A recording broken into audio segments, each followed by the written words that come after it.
Okay. तो आज जो हमारा टॉपिक है वो है थीमेटिक मैप, जिसे विषयगत मानचित्र तकनीक भी कहा जाता है, थीमेटिक मैपिंग जिसको कहते हैं। फर्स्ट यूनिट में बहुत सारी चीजें हमने देखी थी कि एक्चुअली जो डाटा का रिप्रेजेंटेशन होता है वो कैसे होता है। इसके अंदर थीमेटिक मैप्स के अंदर हम ये देख रहे हैं कि थीमेटिक मैप्स एक्चुअली मैप बनाने का एक तरीका होता है जिसमें आप सिर्फ स्पेसिफिक थीम को दिखाते हो। मतलब जैसे ऐसा बोलो, जैसे अगर हम शॉपिंग के लिए जा रहे हैं तो शर्ट अलग खरीद रहे हैं, पैंट का अलग सेक्शन होता है ना, शर्ट का अलग सेक्शन होता है, लड़कों में पैंट्स का अलग होता है, लड़कियों में टॉप्स का अलग होता है, जीन्स का अलग होता है। उसी तरीके से थीमेटिक मैप में क्या होता है, किसी एक स्पेसिफिक टॉपिक को आप उठाते हो। टॉपिक है ये, टॉपिक नहीं, एक टॉपिक का मैप होता है जो उससे रिलेटेड होता है। जैसे या तो आपने वर्षा दिखा दी, रेनफॉल, या तो आपने गर्मी दिखा दी, तापमान बता दिया दिन का, या तो आपने प्रेसिपिटेशन बता दिया, मतलब वर्षा बता दिया आपने, यहाँ पे वर्षण जिसे कहते हैं प्रेसिपिटेशन को। या फिर आपने वहां की वनस्पति बता दी है, जनसंख्या का घनत्व बता दिया, जो रोड है ना, सड़कों का जो जाल है वो दिखा दिया। तो कोई भी एक चीज आपके उसके ऊपर दिखाते हो अगर, तो वो उस चीज का थीमेटिक मैप हो जाता है। जैसे कि अगर हम यहाँ पे देखते हैं तो मैंने कहा आपको स्पेसिफिक चीज यहाँ पे होती है, जो आप इन स्पेसिफिक इंफॉर्मेशन देखिए यहाँ पे, raw information of a specific location, किसी लोकेशन की आप एक स्पेसिफिक इंफॉर्मेशन को यहाँ पे दिखाने की कोशिश करते हो। अगली चीज, जनरली ये एक ओवरव्यू देते हैं वहां के पैटर्न का, मतलब एक मोटा मोटा अंदाजा कि ज्यादातर लोग, मतलब ज्यादातर वो चीज, जैसे मान लीजिए आप वर्षा की बात कर रहे हैं तो आप ये बता देंगे कि हर महीने लगभग इतनी वर्षा जो है वो आपको दिखाई देती है इस क्षेत्र के अंदर। तो उस मानचित्र को देख के आप एक मोटा मोटा अंदाजा कहीं से लगा सकते हैं कि अच्छा कुछ ऐसा चल रहा है, रफ जिसको आप कहते हैं। ठीक है।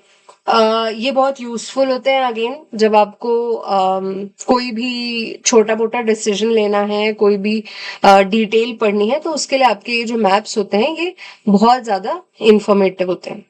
अगर आप थीमेटिक मैप्स की बात करें तो उसके अंदर बहुत सारे तरीके होते हैं ना, जैसे मैंने आपको कहा शर्ट अलग रखी होंगी सेक्शन में, है ना, पैंट्स अलग रखी होंगी, ये तो थीम हो गई। पर तरीका अलग अलग हो सकता है। तरीका मतलब थीमेटिक मैप बनाने का तरीका, हर मॉल एक जैसा तो नहीं होता। कुछ लोगों ने पहले लड़कों का सेक्शन रखा होता है, कुछ लोगों ने पहले लड़कियों का सेक्शन रखा होता है, या कुछ लोगों ने पहले कपड़े रखे ही नहीं होते हैं, है ना। तो अलग अलग चीजें अलग अलग होती हैं। उसी तरीके से पहला जो थीमेटिक मैप का आपको वेरिएशन यहाँ पे दिखाई देता है, उस वेरिएशन को हम क्या कहते हैं यहाँ पे, that is dot density thematic map. मतलब आप इसमें डॉट्स के थ्रू बताओगे, डॉट घनत्व जिसे आप कहते हैं। अब डॉट से कैसे बताओगे, जैसे कि मान लीजिए आपकी थाली, आप, मैंने बोला आप बहुत ज्यादा खाना खाते हो, तो कैसे पता चला मुझे बहुत ज्यादा खाना खाते हो।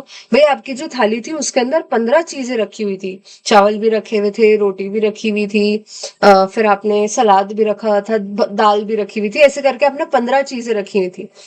थाली छोटी सी थी तो बहुत सारी चीजें उसके ऊपर ऐसे घुस घुस के आपको दिख रही होंगी, कोई जगह ही नहीं बच रही है, थाली दिख ही नहीं रही नीचे से, है ना, सारी चीजों ने जगह भर ली।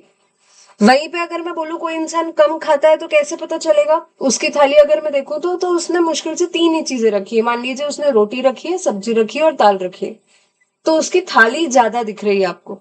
इसी तरीके से जो चीजें आपने रखी है उनको डॉट से रिप्रेजेंट कर देंगे हम, और बाकी खाली जगह को हम ये बता सकते हैं ये एम्प्टी स्पेस होगी, है ना। मतलब उस थाली में जितना ज्यादा सामान होगा उतना ज्यादा घनत्व होगा ना, है ना। इसी तरीके से आप डॉट को यूज करते हैं, चीजों की बजाय हम डॉट को एज अ सिंबल यूज करते हैं यहाँ पे प्रेजेंटेशन के लिए। ठीक है, डॉट मतलब ऐसा एक डॉट आप लगा देते हैं, उससे आप बताते हैं, जैसे मान लीजिए अगर ये एक एरिया है तो मैंने घनत्व बताना है जैसे, तो मैंने ऐसे करके डॉट बना दिए। ठीक, जैसे मान लीजिए इस जगह का जो घनत्व है वो है 6000, 6000 लोग इस क्षेत्र में रहते हैं, तो क्षेत्र मैंने बना दिया ऐसे करके। ठीक है, एक मैंने डब्बा बनाया और मैंने ये कह दिया कि मेरा जो एक डॉट है वो है बराबर 1000 लोग। ठीक है, मेरा एक डॉट कितने लोगों को दिखा रहा है, 1000 लोगों को दिखा रहा है। तो अगर एक डॉट 1000 लोगों को दिखा रहा है तो 6 डॉट कितने को बताएंगे, 6000। तो इससे मैप से आप देख सकते हो, इस तरीके से हम डॉट का निशान लगा करके भी बता सकते हैं। ये डॉट का निशान बड़े से बड़ा कितना भी बड़ा हो सकता है, ठीक है। तो छोटा आप कितना भी छोटा उसको लिख सकते हो घनत्व दिखाने के लिए। ज्यादातर आप घनत्व दिखाने की कोशिश करते हैं। आप ये मैप देखिए, यहाँ पे एक सैंपल मैप दिया गया है। सैंपल मैप यूएसए का दिया गया है यहाँ पे, जिसमें ये देखिए आपको दिखाया जा रहा है। यहाँ पे देखिए डेंसिटी दिखाई जा रही है, पॉपुलेशन की, जनसंख्या। आप देखेंगे इन क्षेत्रों में देखिए कितना ज्यादा घनत्व दिख रहा है यहाँ पे कोस्ट पे, और यहाँ पे भी देखिए तट पर, इस तट पर भी कितना, ये जो बीच के एरिया है ये पूरे कितने देखिए खाली खाली दिख रहे हैं आपको। इस तरीके से आप चाहें तो आप डॉट से भी रिप्रेजेंट कर सकते हैं। दूसरा तरीका होता है थीमेटिक मैपिंग का, जिसको कहते हैं आइसोप्लीथ। अब आइसोप्लीथ मैप क्या होते हैं? आइसो मतलब शब्द का मतलब जहां पे भी ये शब्द आएगा तो इसका मतलब होता है सिमिलर, सेम, है ना, समान। तो समान शेड या समान कलर, इसका अगर इस्तेमाल करके कोई मैप के अंदर चीज बताई जाती है तो उसे आइसोप्लीथ कहा जाता है, ठीक है। तो आप यहाँ पे देख सकते हैं, हम इसमें बहुत सारी चीजें बता सकते हैं, अलग अलग चीजें। एग्जाम्पल के लिए मैं नीचे जरूर आपको बताऊंगी। आप नीचे देखिए यहाँ पे आइसोप्लीथ में इक्वल लाइंस को यूज किया जाता है जिनकी वैल्यू बराबर हो, ठीक है। तो हम नीचे एक सैंपल लेते हैं इस चीज के लिए। ये देखिए नीचे एक मैप दिया गया है, आप इसे ध्यान से देखेंगे यहाँ पे तो आपको दिखाई दे रहा है यहाँ पे कुछ वैल्यूज हैं। वैल्यूज कैसी दिख रही हैं आपको? ये देखिए, ये लाइन जो है ये 100 बता रही है, आपको दिख रहा है। फिर देखिए 105 दिखा रही है, फिर 110 है। मतलब कि हर लाइन पे 5 5 5 5 बढ़ रहा है। 5 क्या है यहाँ पे? 5 मीटर जो है वो ऊंचाई है। 5 मीटर की ऊंचाई यहाँ पर बढ़ती जा रही है ना। तो इसका मतलब ये है कि इस 100 वाली जो लाइन है, ये जो 100 वाली लाइन है, इस 100 वाली लाइन के ऊपर अगर कोई कहीं पर भी खड़ा हो जाए, चाहे मैं यहाँ खड़ी हो जाऊं, यहाँ खड़ी हो जाऊं, यहाँ खड़ी हो जाऊं, यहाँ खड़ी हो जाऊं, इस लाइन पे मैं कहीं पे भी खड़ी हो जाऊं, वहां पे ऊंचाई कितनी रहने वाली है? 100 ही रहने वाली है।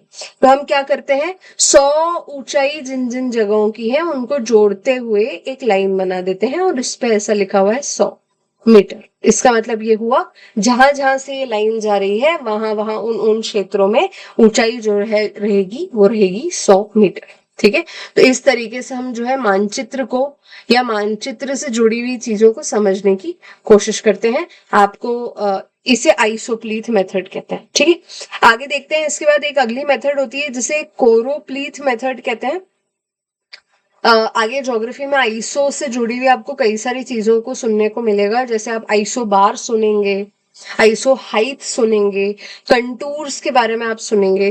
तो आप जब इनके बारे में सुने तो आप उन पे ध्यान दीजिएगा। अभी फिलहाल के लिए हम क्योंकि मैपिंग समझ रहे हैं, जब आगे आएंगे तो हम इस पे भी बात कर लेंगे। अगला है कोरोप्लीथ थीमेटिक मैपिंग।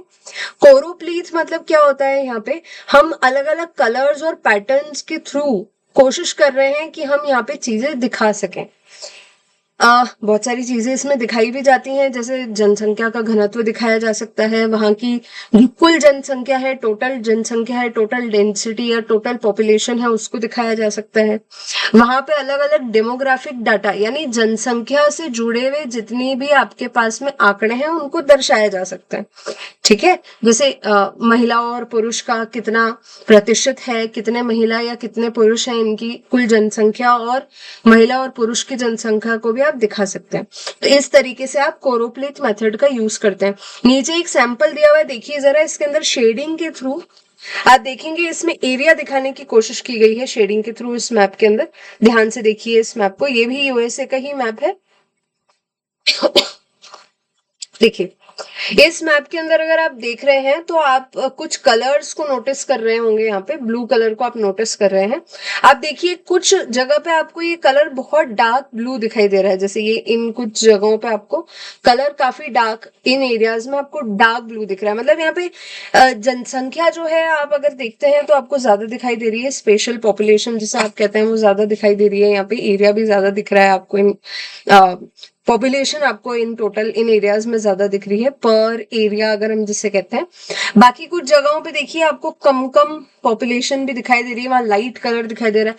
तो कलर के शेड से भी आप चाहें तो आप बहुत सारी चीजों को डिपिक्ट या फिर शो कर सकते हैं।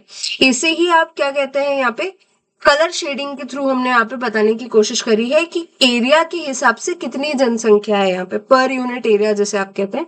तो इसे कोरोप्लीट मेथड कहते हैं, जिसमें आप कोशिश करते हैं कि यहाँ पे अलग अलग पैटर्न से या अलग अलग कलर के शेड से आप कुछ एरियाज में अंतर दिखा सके। ठीक है, तो ये यूनिट 2 आपकी कंप्लीट होती है यहीं पे ही।